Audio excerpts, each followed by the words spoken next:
नमस्कार दोस्तों, आप सभी का तहे दिल से स्वागत है हमारे YouTube channel SSB to success पर।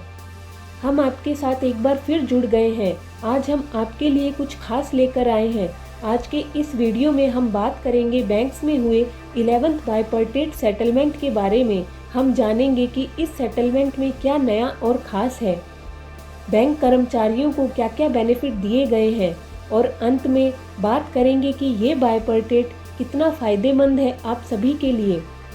वीडियो में आगे बढ़ने से पहले अगर आप हमारे चैनल पर नए हैं तो इसे सब्सक्राइब ज़रूर कर लें ताकि डिफेंस से रिलेटेड सारी अपडेट आपको तुरंत मिल जाए।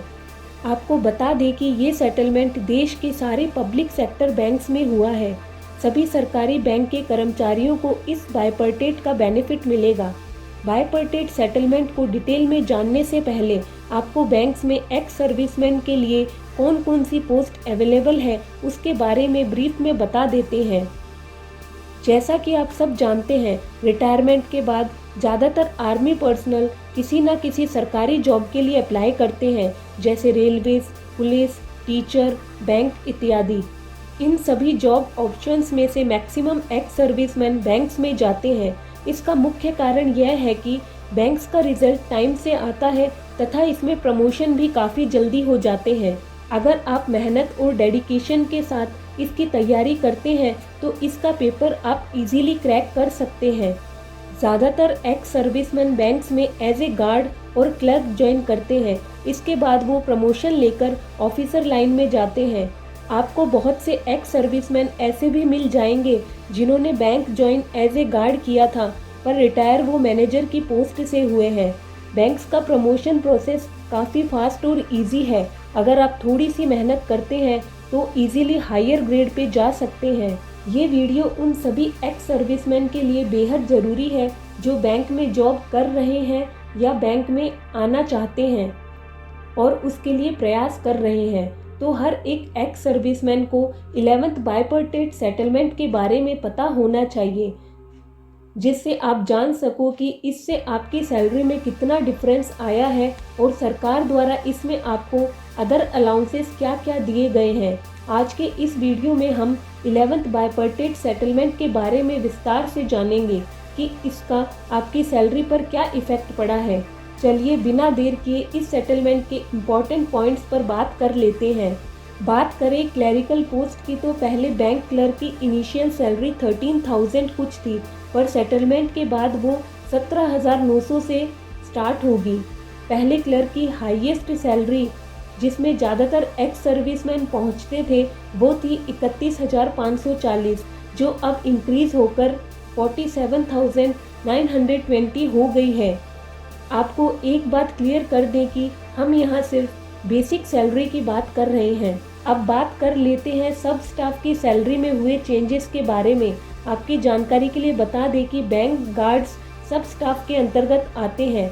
पहले बैंक गार्ड की सैलरी लगभग 18,000 थी, जो अभी बढ़कर 28,145 हो गई है। अब गार्ड्स को हाईएस्ट सैलरी पर पहुंचने पर जो इंक्रीमेंट पहले 3 साल बाद मिलते थे वो अब 2 साल बाद ही मिल जाएंगे। बात करें नेक्स्ट पॉइंट की तो अब DA 0.07% पर स्लैब हो गया है। आपको बता दें कि DA CPI consumer price index के बेसिस पर चेंज होता रहता है। इस सेटलमेंट में HRA that is house rent allowance को फिक्स कर दिया गया है, जो अब रहेगा 10.25%। वहीं अगर आपका ट्रांसफ़र होता है तो आप 150% HRA गवर्नमेंट से क्लेम कर सकते हैं। अब स्टैग्नेशन इंक्रीमेंट की अवधि 2 साल की हो गई है, जो पहले 3 साल की थी। आपको बता दें कि जब आप किसी भी पोस्ट की हाईएस्ट सैलरी पर पहुंच जाते हैं तो आपको पर ईयर इंक्रीमेंट की बजाय स्टैग्नेशन इंक्रीमेंट मिलता है। बैंक कर्मचारी को अब हर 2 साल में स्टैग्नेशन इंक्रीमेंट मिलेगा। इस बाइपर्टेट में ट्रांसपोर्ट अलाउंस 600 विथ DA कर दिया गया है। वहीं आपको स्पेशल अलाउंस 16.4% मिलेगा बेसिक प्लस DA पर। बात करें हिल एंड फ्यूल अलाउंस की तो ये अलग अलग एरिया के हिसाब से वेरी करता है, उसको भी बढ़ाया गया है। पहले आपको हर साल मेडिकल एड 2200 रुपीज़ मिलता था, जिसे अब बढ़ाकर 2355 रुपीज़ कर दिया गया है। LFC that is leave fair concession में भी कुछ चेंजेस किए गए हैं, जो इस प्रकार है। क्लरिकल पोस्ट पे कार्यरत हर कर्मचारी अब हर 2 साल में 2200 किलोमीटर तक का क्लेम कर सकते हैं। वहीं अगर आप 4 साल में LFC लेते हैं तो 4400 किलोमीटर क्लेम कर सकते हैं। सब स्टाफ को LFC में थोड़ी ज़्यादा छूट दी गई है। वो हर 2 साल में 2600 किलोमीटर के साथ 15 दिन का लीव एनकैशमेंट और 4 साल में 5200 किलोमीटर के साथ 30 दिन का लीव एनकैशमेंट क्लेम कर सकते हैं। LFC के द्वारा आप सारा किराया क्लेम कर सकते हैं। क्लरिकल सेकंड AC एंड सब स्टाफ थर्ड AC में शताब्दी और राजधानी में ट्रैवल कर सकते हैं। इस सेटलमेंट में आपको हॉल्टिंग अलाउंस में भी चेंजेस देखने को मिलेंगे।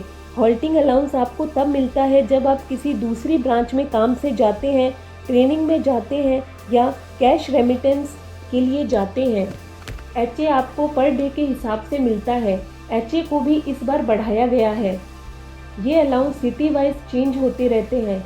जैसे बैंक क्लर्क अगर किसी A क्लास सिटी में जाते हैं तो उनको 1050 हॉल्टिंग अलाउंस मिलेगा। क्लास B सिटी में 900 रुपीज़, जितनी भी अदर सिटीज़ में जाते हैं तो 675 रुपीज़ क्लेम कर सकते हैं HA के।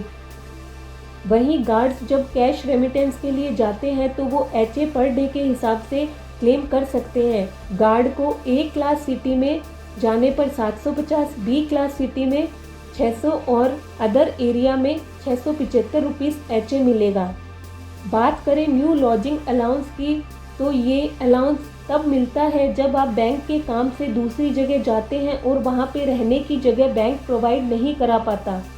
तब आप सिटी के हिसाब से 2500, 2000 और 1000 रुपीज़ LA के क्लेम कर सकते हैं। वहीं सब स्टाफ को LA क्लरिकल पोस्ट से आधा मिलता है as per city. Next point ये है कि जब आपकी बैंक में 30 साल की सर्विस पूरी हो जाएगी तो आपको 3 मंथ की एडिशनल सिक लीव मिलेगी। सिक लीव के लिए एक्स सर्विसमैन एप्लीकेबल नहीं है क्योंकि वो बैंक में 30 साल की सर्विस कर ही नहीं पाते।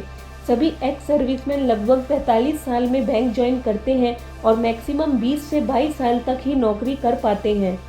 वॉशिंग अलाउंस और साइकिल अलाउंस भी सिर्फ मैसेंजर के लिए एप्लीकेबल है। ये भी एक्स सर्विसमैन के लिए एप्लीकेबल नहीं है।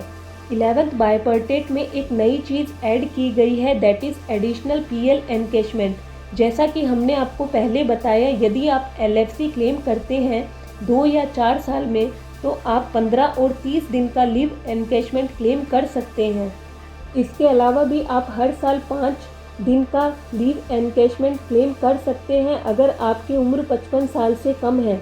वहीं अगर आपकी उम्र 55 साल से ज़्यादा है तो आप हर साल 7 दिन का लीव एनकैशमेंट ले सकते हैं। 11 सेटलमेंट में आपको एक चीज़ और मिलेगी, वो है PLI, जिसका फुल फॉर्म है परफॉर्मेंस लिंक्ड इंसेंटिव।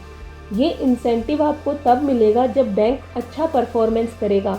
बैंक की परफॉर्मेंस के हिसाब से वो अपने सारे एम्प्लॉयज़ को एक्स्ट्रा सैलरी देगा। इसमें भी कुछ टर्म्स एंड कंडीशंस हैं। अगर बैंक 5% से कम ऑपरेटिंग प्रॉफिट करता है तो एम्प्लॉयज़ को कोई भी इंसेंटिव नहीं मिलेगा। इसके अलावा 5 से 10%, 10 से 15% और 15% से ज़्यादा अगर बैंक्स का ऑपरेटिंग प्रॉफिट है तो वो उसी हिसाब से इंसेंटिव अपने एम्प्लॉयज़ को देगा। आपको बता दें कि क्लर्क की ओवरऑल सैलरी में लगभग 10 से 12 हज़ार तक का डिफरेंस आया है। इट मीन्स आप सभी क्लर्क को 10 से 12 हज़ार रुपीज़ एक्स्ट्रा सैलरी मिलेगी। वहीं सेटलमेंट के बाद गार्ड की सैलरी में लगभग 6 से 7 हज़ार रुपीज़ का अंतर आया है। हम कह सकते हैं कि सेटलमेंट के बाद बैंक एम्प्लॉयज़ को काफ़ी अच्छा सैलरी हाइक मिला है। तो दोस्तों, ये थी पूरी जानकारी 11th बायपर्टेट सेटलमेंट के बारे में। उम्मीद करते हैं कि आपको जो भी संदेह थे इस सेटलमेंट को लेके वो दूर हो गए होंगे। हमने आपको हर पॉइंट अच्छे से एक्सप्लेन करने की कोशिश की है। फिर भी अगर आपके मन में कोई डाउट है तो आप हमें कमेंट सेक्शन में पूछ सकते हैं। अगर आपको वीडियो पसंद आया तो इसे लाइक एंड शेयर करें और अपने दोस्तों के साथ ज़रूर शेयर करें। डिफेंस से रिलेटेड सारी अपडेट जानने के लिए जुड़े रहें हमारे साथ। मिलते हैं आपसे नेक्स्ट वीडियो में, तब तक के लिए जय हिंद।